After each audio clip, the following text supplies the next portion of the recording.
Halo, तो मैं Kasakya Arend coaching अंडर मोरिस उनका स्वागत है। आप लोग अपना चैनल अरेंद क्लासेस पे देख रहे हैं। आज 14 सितंबर है। आप सभी को हिंदी दिवस की हार्दिक शुभकामनाएं।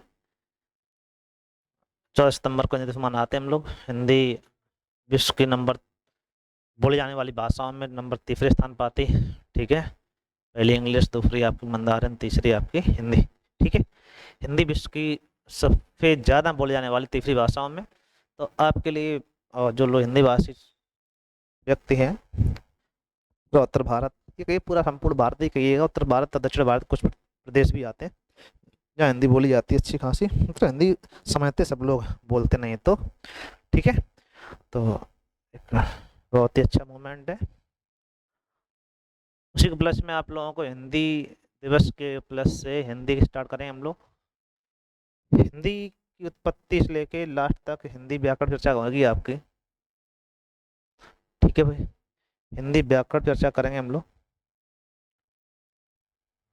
ठीक है। अब हिंदी से पहले इसकी उत्पत्ति का स्रोत जो रहते हैं उन पर चर्चा होनी है, तो आप लोग इसको ध्यान रखना है। इसको आप समझिएगा, पढ़ने प्रयास करें हम लोग। और विधिवत कॉपी बनाइए आप लोग, जो लोग नए बच्चे हैं आपका, जैसे हिंदी का जैसे आपका आने वाली आपकी यूपीएसआई है। ठीक है। यूपी पुलिस हो चुका है, संभावित आगे यूपी पुलिस भी आ जाएगी। ठीक है भाई। आगे आपका कानून वो लगा हुआ है।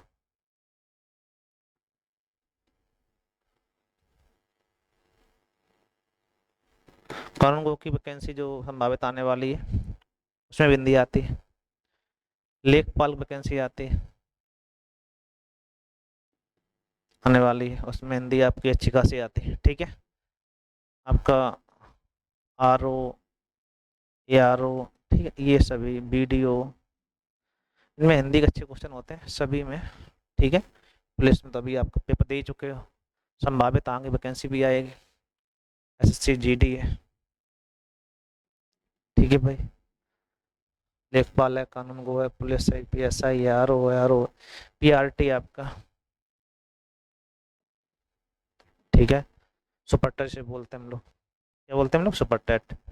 टेट है, यूपी टेट हो चाहे कोई टेट हो आपका। ठीक है। सभी में हिंदी आनी, सी टेट में भी हिंदी आनी। ठीक है।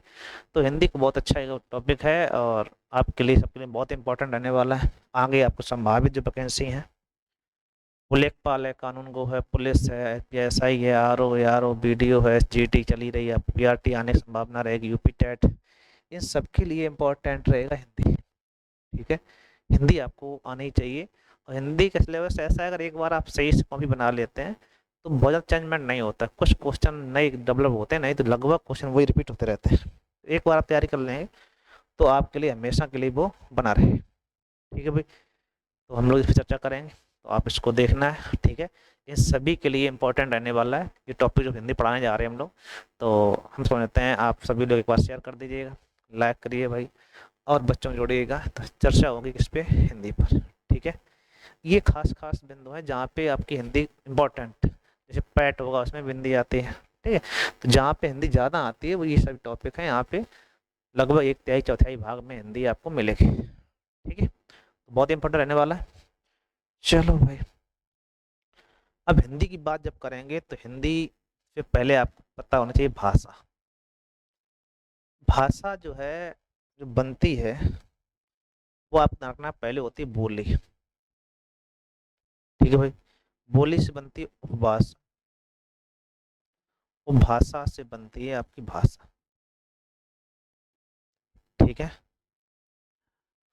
अब अगर इसमें बात करें कि बोली आपका क्षेत्र विशेष की भाषा है, छोटा क्षेत्र हो, विशेष की जो भाषा होगी वो क्या कहलाएगी? बोली। इसे बोलते हैं बोली। इसे कहते हैं आंचलिक, आंचलिक भाषा। ठीक है। आंचलिक भाषा को या बोली को एक ही बात, आंचल मतलब क्षेत्र, छोटे क्षेत्र की भाषा क्या कहलाएगी? बोली। अब कई बोलियां मिलकर बन जाती है भाषा, और भाषा मिलकर बनती है आपकी भाषा। ऐसे हिंदी की बात करें हम लोग, यही हिंदी को रख के देखें तो 18 बोलियां, बोलियां, उससे उपभाषाएं आपकी 5 उपभाषाएं, उपभाषाएं, ठीक है। और उससे बनती है आपकी हिंदी, विकास क्रम है सीधे। मतलब ये सब मिलके हिंदी को एक निर्माण करते हैं। 18 बोलियां बोली जाती हैं, उसमें मुख्य रूप से देख पूछा जाए तो 8 ही है, लेकिन 18 बोलियां उत्तर प्रदेश में मुख्य रूप से 8 बोलियां बोली जाती हैं, और वैसे 18 बोलियां, कितनी बोलियां आपके 18। 5 उपभाषाएं आपके, और 5 उपभाषाएं मिलकर क्या बनती है आपकी हिंदी बनती है, ठीक है। ये बात आपको समझ में आ गई होगी। इसको ध्यान रखना कि बोली का बड़ा रूप क्या होगा उपभाषा, उपभाषा बड़ा रूप क्या होगा भाषा, ठीक है। उसी प्रकार से बोली में अगर 18 बोलियां देखी जाए, उनसे निर्माण हुआ 5 उपभाषाओं का, और 5 उपभाषाओं से निर्माण होता है आपका हिंदी भाषा का, ठीक है। उसमें भी अगर हम हिंदी भाषा का सही रूप देखेंगे तो खड़ी बोली और सैन्य फिर हिंदी, ठीक है। खड़ी बोली से किससे निर्माण है, हिंदी से। तो ये हम लोग चर्चा करेंगे इस पे, भाषा पे आएंगे। तो पहला काम तो ये रहेगा कि जब भाषा पहुंचे, भाषा है क्या, तो आप कहोगे भाषा अभिव्यक्ति का साधन। क्या है भाषा, क्या है अभिव्यक्ति का साधन, ठीक है। भाषा अभिव्यक्ति का साधन मतलब विचारों का आदान प्रदान कह सकते हैं, क्या कहें हम लोग, विचारों का आदान प्रदान करने का माध्यम, करने का माध्यम भाषा कहलाता है। ये बात आपको समझ में आ गई होगी, ठीक है भाई। मतलब कि अगर आप कन्नड़ जानते हो, हम हिंदी जानते हैं, तो आप कुछ भी कहेंगे हम नहीं समझ पाएंगे, हम कुछ कहेंगे नहीं आप नहीं समझ पाएंगे। तो जब तक आपको भाषा ज्ञान नहीं होगा तब तक कोई विषय आप नहीं पढ़ सकते। जैसे आपको कोई पढ़ना है, विषय पढ़ना, उसके लिए आपको लैंग्वेज चाहिए, या तो हिंदी में हो या इंग्लिश में हो या जिस भाषा में होगा उसी भाषा में आप समझ पाएंगे। जैसे आप हिंदी भाषी क्षेत्र के हैं तो आपको हिंदी भाषा में ही आपको पढ़ाया जाता है, हिंदी भाषा में ही आपको बाकी सब्जेक्ट भूगोल है, अर्थशास्त्र, समाजशास्त्र हिंदी भाषा में आ जाता है आपका।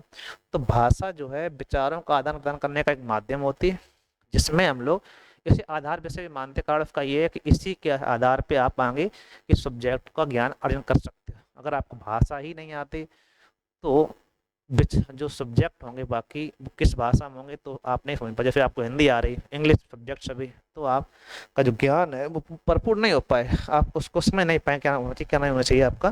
तो ये बात ध्यान रखना है कि भाषा विचारों के आदान प्रदान करने का माध्यम, ठीक है।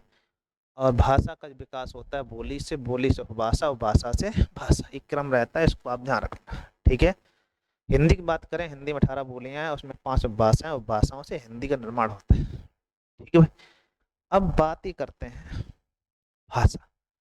भाषा हिंदी मुख्य रूप से 3 प्रकार की होती है। कौन कौन से, मौखिक,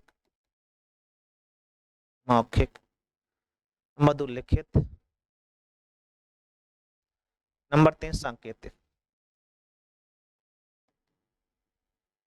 कैसी होगी, सांकेतिक, ठीक है। भाषा के मुख्य रूप के प्रकार है 3 प्रकार के, भाषा 3 प्रकार से होती, 3 प्रकार कौन कौन से, मौखिक, लिखित और सांकेतिक। मौखिक, इसे हम लोग सरल सहज मानते हैं,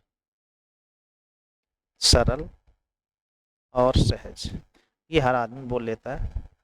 जिस परिवेश में रहेंगे उस परिवेश की भाषा आप स्वतः सीख जाए, ठीक है। इसलिए ये सरल सहज भाषा होती। लिखित आपकी सांकेतिक कठिन भाषा बन जाती, क्लिष्ट कठिन, मतलब इसे कोडिंग रिकॉर्डिंग वाला मानते नहीं, संकेत के इशारे किए गए, इशारों में कुछ लिखी हुई, ठीक है, फिर कहते हैं कठिन भाषा।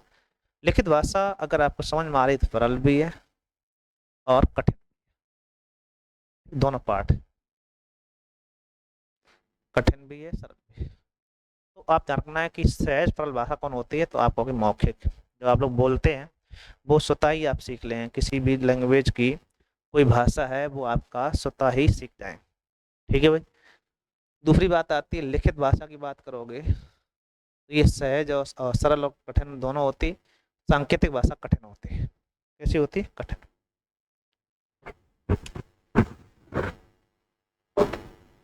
नहीं समझाई बात। तो इसमें आपको ध्यान रखना कि मौखिक, लिखित और सांकेतिक। मौखिक में सरल कठिन होती है, चाहता कि मौखिक भाषा के नियंत्रण में इकाई, मौखिक भाषा की न्यूनतम इकाई। ऐसा क्वेश्चन अगर आए तो आप ध्यान रखना, इसे कहते हैं ध्वनि। क्या कहते हैं? ध्वनि। अगर ये है लिखित भाषा की, लिखित भाषा की न्यूनतम इकाई,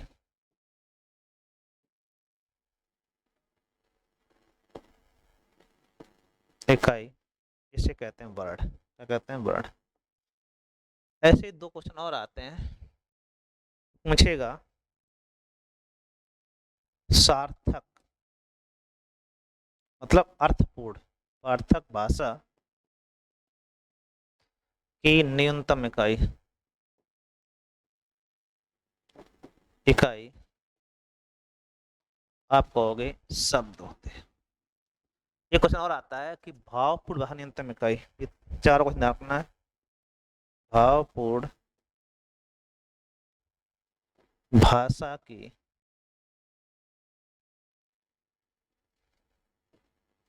न्यूनतम इकाई इसे कहते हैं वाक्य। ये आपको ध्यान रखना। मौखिक भाषा कौन सी जाए तो ध्वनि, लिखित भाषा की वर्ड, सार्थक भाषा की न्यूनतम इकाई शब्द, भावपूर्ण भाषा न्यूनतम इकाई आपकी वाक्य। कितना आपको समझ में आया कि नहीं आया? बोलो भाई। अभी तक हम लोग भाषा पे आने का प्रयास कर रहे हैं, भाषा समझ में आएगा तो आगे आप भी समझ पाएंगे, कोई दिक्कत नहीं होगी। चलो अगली स्लाइड लेते हैं। ठीक है। भाषा जो है, भाषा के जो फैज सरल हो गया था आपका सब कुछ, इसमें कोई दिक्कत नहीं आई हुई। अब बात आती है कि जब भाषा हम लोग बोल रहे होते हैं तो उसको चिन्ह होंगे, तो उनको लिखने का क्रम होता है लिपि। क्या होती है? लिपि। लिपि। लिपि क्या है? भाषा के संकेत चिन्हों को लिपि कहते हैं। भाषा के संकेत चिन्ह को क्या कहते हैं हम लोग? लिपि कहते हैं। मतलब आ है, आ कैसा बनेगा, ये लिपि का काम है। ठीक है, लिपि कहते हैं। और हिंदी की जो लिपि है वो कौन सी है? देवनागरी। ठीक है, हिंदी की लिपि कौन सी है? आप कहोगे हिंदी भाषा की लिपि जो है वो देवनागरी है। ठीक है, हिंदी भाषा की लिपि की अगर बात करें कौन सी है? देवनागरी। देवनागरी में आपको ध्यान रखना है कि ये बाएं से दाएं लिखते हैं हम लोग, बाएं से दाएं लिखा जाता है। ठीक है, इसका उल्टा होता है अरबी, उर्दू भाषा की लिपि बोलते हैं हम लोग, अरबी फारसी, वो दाएं से बाएं लिखते हैं, उल्टा होता है। ठीक है भाई, ये बाएं से दाएं लिखी जाती है। इसमें एक खास बात है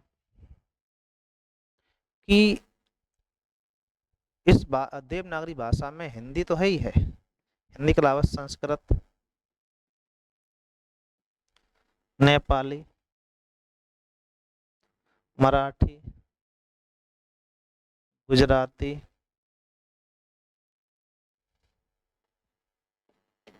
ये 5 भाषाएं आपको देखने को मिलती हैं। नेपाली, संस्कृत, हिंदी, संस्कृत, नेपाली, मराठी और गुजराती। ठीक है, ये पांचों भाषाओं की लिपि कौन सी रहेगी आपकी? तो आप कहोगे देवनागरी। ठीक हो जाता है, किन भाषाओं की लिपि देवनागरी है? अच्छा, ये पूछेगा पंजाबी की लिपि। पंजाबी की लिपि अगर पूछे, गुरुमुखी। कौन है? गुरुमुखी। ठीक है भाई। एक आता है उर्दू की अरबी फारसी हो जाते हैं। ठीक है, अंग्रेजी की रोमन। ये लिपियां आपको एक दो ध्यान रखना है। अंग्रेजी पूछ लेता है कौन सी? रोमन। हिंदी की पता ही, पंजाबी कोई गई, उर्दू की अरबी फारसी। ठीक है, तो ये कुछ लिपि आपको ध्यान रखना है। लिपि क्या है? किसी भाषा के संकेत चिन्हों को लिपि कहते हैं। ठीक है, जो भाषा के वर्ड बनेंगे उन वर्डों का आकार कैसा रहेगा, किस हिसाब से लिखे जाएंगे, उन्हें हम लोग लिपि कहते हैं, उसे संकेत चिन्ह मानते हैं। का का चिन्ह क्या होगा? तो का का चिन्ह हिंदी में इस प्रकार हो गया। आ कैसा बनेगा? तो इस प्रकार बनेगा। ये क्या है? ये संकेत चिन्ह है, किसके? भाषा के। ठीक है, इसे हम लोग लिपि बोलते हैं। क्या बोलते हैं हम लोग? लिपि। ये बात आपको समझ में आ गई होगी, कोई दिक्कत? यहाँ तक कोई दिक्कत नहीं हुई होगी? चल, भाषा और फिर लिपि, इसके बाद आती है आपको ये ध्यान देना होता है कि लिपि में, इसके बाद वर्णमाला पढ़ेंगे, वर्णमाला पे चर्चा बाद में करने, पहले हिंदी पे तो आए, हिंदी का विकास क्रम पे चर्चा कर लेते हैं। ठीक है, तो हिंदी के बारे में ये कहा जाता है कि हिंदी जो है विश्व में अगर देखा जाए, जो भाषा परिवार है, विश्व में कुल मिला के 7 भाषा परिवार है, उसमें से एक आएगा भारोपीय। कौन सा? भारोपीय भाषा परिवार। ठीक है, इसे कुल मिला के भारत और यूरोप मिला के बनाया जाता है, भारत और यूरोप, भारोपीय हो जाता है भारत और यूरोप मिला के। ठीक है, इसमें से एक परिवार आता है, क्या क्या, इंडो ईरानी परिवार या इंडो ईरानी पद्धति कह सकते हो। ठीक है, या भारत ईरानी पद्धति कह दो, कुछ भी कह लो आप, इंडो ईरानी करके आएगा, इंडो ईरानी। ठीक है, इसका एक रूप, इसके भी 5 पार्ट हैं अलग अलग भारोपीय के, उसमें से एक आएगा इंडो ईरानी। उससे आपका उस परिवार की भाषा है संस्कृत। कौन सी है? संस्कृत। ये बात अभी तक आपको समझ में आई? भाषा परिवार विश्व में देखा जाए भारोपीय, भारोपीय भाषा परिवार से बनता है, भारत और यूरोप मिला के, उसमें से एक है इंडो ईरानी। ठीक है, इंडो ईरानी भाषा परिवार, इसके भी 5 पार्ट हैं, उसी के पद्धति कह सकते हो आप इसे। तो यहाँ से बन, इसका एक हिस्सा रही संस्कृत। अब संस्कृत से आगे क्या होता है वो हम लोग इस पे देखते हैं, क्योंकि ये बताया गया, आपको कई बार समझाया जाता है कि संस्कृत जो रही है आपकी, ठीक है, संस्कृत 2 पार्टों में डिवाइड की गई। इसे एक बोलते हैं लौकिक संस्कृत, लौकिक संस्कृत, एक थी अलौकिक संस्कृत।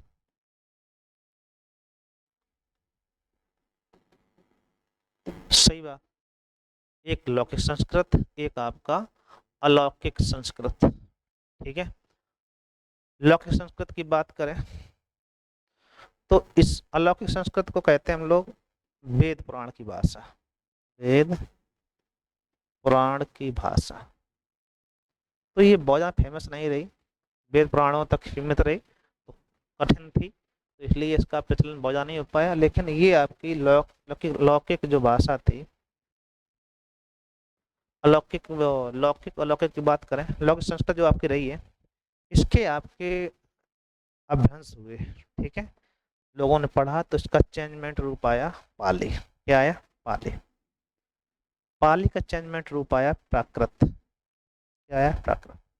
प्राकृत से चेंजमेंट आपका हुआ तो बना अपभ्रंश। क्या बना? अपभ्रंश। अपभ्रंश। ठीक है, अपभ्रंश का जो बना आपका, दिख रहा होगा हमें तो, ठीक है, अपभ्रंश, अपभ्रंश से बना आपका सौर सैन्य। क्या बना?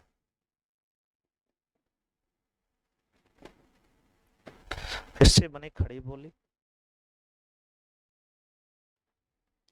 खड़ी बोली हिंदी है, हिंदी का जो रूप मिला, शुद्ध रूप क्या मिला? खड़ी बोली। ठीक है, सौर सैन्य अपभ्रंश।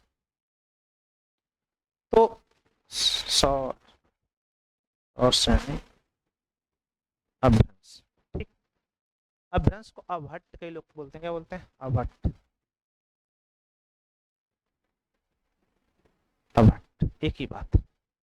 ठीक है, इसमें से क्वेश्चन ये आ जाता है कि पहली जनसाधारण भाषा, पहली जनसाधारण भाषा, जनसाधारण भाषा कौन सी थी आपकी? पाली। पाली के बारे में ये कहा जाता है कि भगवान बुद्ध ने जो उपदेश दिए थे, बुद्ध ने जो उपदेश दिए, उपदेश पाली भाषा में दिए। किसमें दिए? पाली भाषा। ठीक है, क्योंकि उस समय जनसाधारण भाषा पाली थी, तो पहली जनसाधारण भाषा आपकी पाली मानी जाती है। ठीक है भाई, बुद्ध ने उपदेश किस भाषा में दिए? भगवान बुद्ध की बात करें तो आप कहोगे पाली भाषा। उन्हें समकालीन थे महावीर स्वामी, जैन धर्म के 24वें तीर्थंकर के महावीर स्वामी। ये पूछा जाता है कि महावीर स्वामी के समय की भाषा कौन सी थी, तो आप कहेंगे प्राकृत। ठीक है, उसका बिगड़ा हुआ रूप अभ्रंश कहलाया, उसका बिगड़ा हुआ स्वर सैनी बनी, स्वर सैनी से आप खड़ी बोली।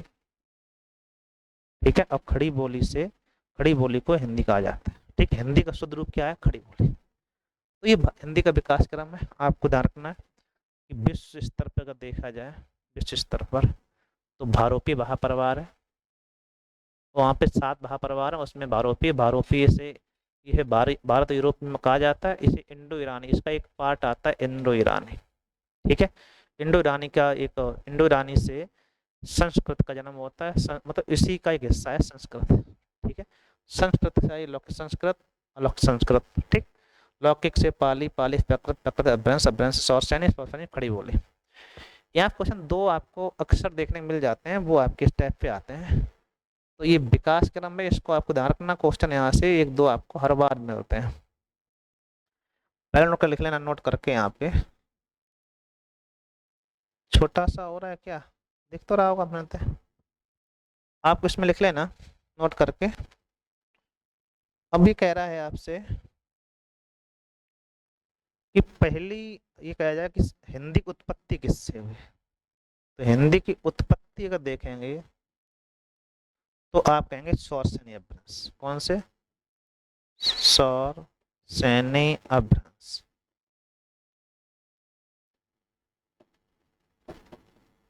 सौर सैनी अभ्रंश से हुई। ठीक है, हिंदी की आदि जननी कहा जाए, हिंदी की आदि जननी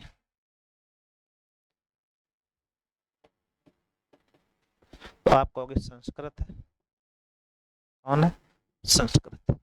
ठीक है, हिंदी की उत्पत्ति मुख्य रूप से कहाँ मानी जाती है? संस्कृत से। ठीक है, हिंदी की आदि जननी संस्कृत है, हिंदी की उत्पत्ति किससे मानते हैं हम लोग? सौर सैनी से। ये दोनों क्वेश्चन आपके पूछ जाते हैं, इनको आपको ध्यान रखना। ठीक है, अच्छे क्वेश्चन है, इंपॉर्टेंट रहने वाले हैं। तो समझते हैं, ये बात समझ में आ गई होगी कि भारोपी महापरिवार, उससे ये भारत यूरोप मिला के बनता हुआ, उसमें से एक आपका इंडो ईरानी आएगा, उसी का एक हिस्सा आपका है संस्कृत। ठीक है, ये उत्तर भारत की भाषा है और ये उत्तर भारत में खूब बोली जाती है।